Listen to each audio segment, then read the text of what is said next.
ಸ್ನೇಹಿತರೆ, ಭಾರತದಿಂದ 4000 ಕಿಲೋಮೀಟರ್ ದೂರದಲ್ಲಿರುವ ಅಜರ್ಬೈಜಾನ್ ದೇಶದಲ್ಲಿ ಒಂದು ಅದ್ಭುತ ಮಂದಿರ ಇದೆ. ಅಲ್ಲಿ 1000 ವರ್ಷಗಳಿಂದ ಪವಿತ್ರ ಬೆಂಕಿ ಉರಿಯುತ್ತಲೇ ಇದೆ. ಈ ಮಂದಿರ ದುರ್ಗಾ ಮಾತೆಯದ್ದಾಗಿದ್ದು ಈ ಪ್ರದೇಶ ಮುಸ್ಲಿಮರ ಪ್ರದೇಶವಾಗಿದೆ. ಆದರೆ ಇಲ್ಲಿ ಅತ್ಯಂತ ಪ್ರಾಮುಖ್ಯತೆ ನೀಡುವುದು ಹಿಂದೂ ಮಂದಿರಕ್ಕೆ. ಈ ಮಂದಿರ ಟೆಂಪಲ್ ಆಫ್ ಫೈರ್ ಅಂತಾನೆ ಹೆಸರುವಾಸಿ. ಈ ಮಂದಿರದಲ್ಲಿ ಒಂದು ಅಗ್ನಿಕುಂಡ ಇದೆ. ಅದರಲ್ಲಿ ಯಾವಾಗಲೂ ಅಖಂಡ ಜ್ಯೋತಿ ಬೆಳಗುತ್ತಲೇ ಇರುತ್ತೆ. ಇದನ್ನ ದುರ್ಗಾ ಮಾತೆಯ ಪ್ರತೀಕ ಅಂತಾನೆ ಕರೀತಾರೆ. ಈ ಮಂದಿರದಲ್ಲಿ ದೇವಿಯ ಯಾವುದೇ ಮೂರ್ತಿ ಇಲ್ಲ, ಜ್ಯೋತಿಯನ್ನೇ ಪೂಜೆ ಮಾಡ್ತಾರೆ. ಇಲ್ಲಿ ಪ್ರಾಚೀನರು ಬರೆದಂತಹ ಶಿಲಾಶಾಸನಗಳು ಕಾಣಸಿಗ್ತಾವೆ. ಈ ಮಂದಿರದ ದ್ವಾರದಲ್ಲಿ ಒಂದು ಶಿಲಾಶಾಸನ ಇದೆ. ಅದರಲ್ಲಿ ಸಂಸ್ಕೃತದಲ್ಲಿ ಶ್ರೀ ಗಣೇಶಾಯ ನಮಃ ಅಂತ ಬರೆದಿದೆ. ಜೊತೆಗೆ ಸ್ವಸ್ತಿಕ್ ಚಿಹ್ನೆ ಕೂಡ ಇದೆ. ಈ ಮಂದಿರವನ್ನ ಭಾರತೀಯ ವ್ಯಾಪಾರಿಗಳಿಗಾಗಿಯೇ ಮಾಡಲಾಗಿದೆ ಅಂತ ಹೇಳಲಾಗುತ್ತೆ. 1860ರ ನಂತರ ಇಲ್ಲಿ ಯಾವುದೇ ಪೂಜಾರಿಗಳಿಲ್ಲ.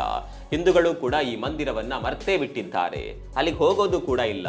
ಇಂತಹ ಅದೆಷ್ಟೋ ದೇವಸ್ಥಾನಗಳನ್ನ ನಾವು ಮರೆತು ಬಿಟ್ಟಿರಬಹುದು. ಯೋಚನೆ ಮಾಡಿ. ಈ ವಿಚಾರದ ಬಗ್ಗೆ ನಿಮ್ಗೆ ಏನನ್ಸುತ್ತೆ ಕಾಮೆಂಟ್ ಮಾಡಿ. ಪೇಜ್ ಅನ್ನ ಫಾಲೋ ಮಾಡೋದಕ್ಕೆ ಮರಿಬೇಡಿ.